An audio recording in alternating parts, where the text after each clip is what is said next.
What is going on, Rebels and Reblettes, and welcome to some of the hardest Pokemon there are to evolve.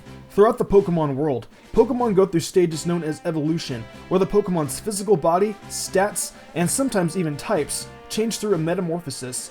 Some of these Pokemon's evolutions are a very easy process, while others are rather difficult and tedious to undergo. Today, me and fellow PokeTuber Supra share our thoughts on what we think are some of the most hardest Pokemon to evolve and the most tedious processes the trainer has to go through. What is going on, everybody? My name is Supra and I'm here to help out Mystic with this list. Remember that this list is 100% opinionated because everyone has their own experience with different difficulties of a certain evolution. Now with that out of the way, let's get into number 10. Evolving SHELMET into Selgor and KARABLAST into Excavalier is rather tedious. Trading evolution is one thing and isn't that big of a deal, but to evolve either of these Pokemon, players must trade a SHELMET for KARABLAST or the other way around. So unless the player has 2 DSs or a trading partner that has your opposite pick, good luck evolving these. Magikarp, the infamous Pokemon known for being, well, terrible.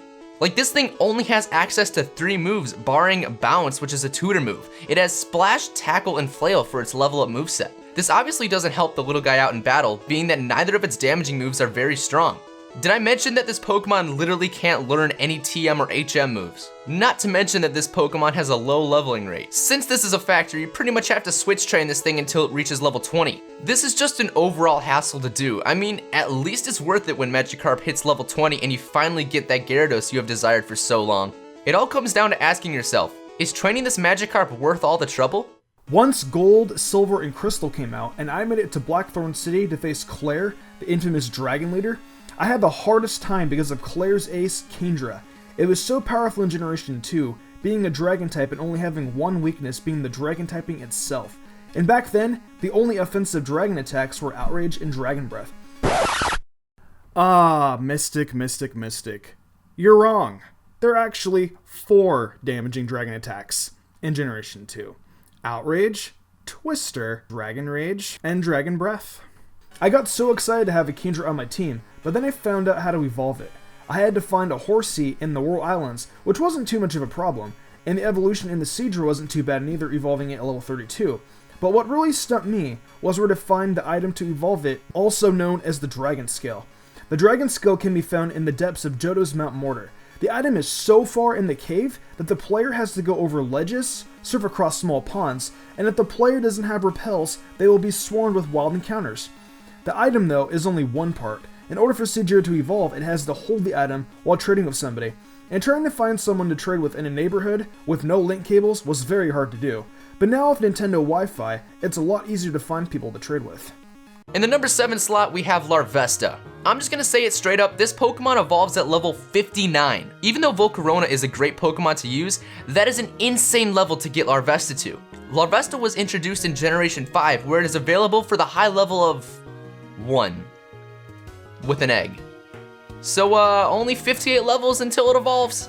Not only do you have to level it up 58 levels, but Larvesta's stats are horrible. So good luck switch training this thing. This Pokemon is also available late game, so you don't have much time to train it up before the Elite Four. You're pretty much forced to run back and forth until you find a patch of shaking grass in order to find an Audino so you can get the most experience possible. It's truly a process to get Volcarona. GOODRA is honestly one of the most coolest dragon Pokemon I have ever seen, with its unique design, awesome move pool, and pretty good overall stats.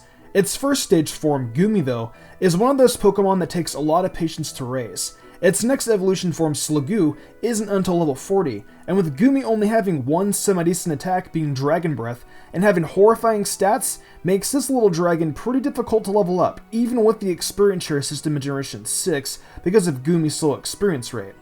Once the player evolves Goomy into SLIGGOO though, it becomes somewhat easier to level up, considering it gets a buff in stats, making the Dragon Breath attack a little better.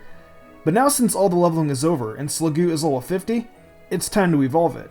Or so I thought.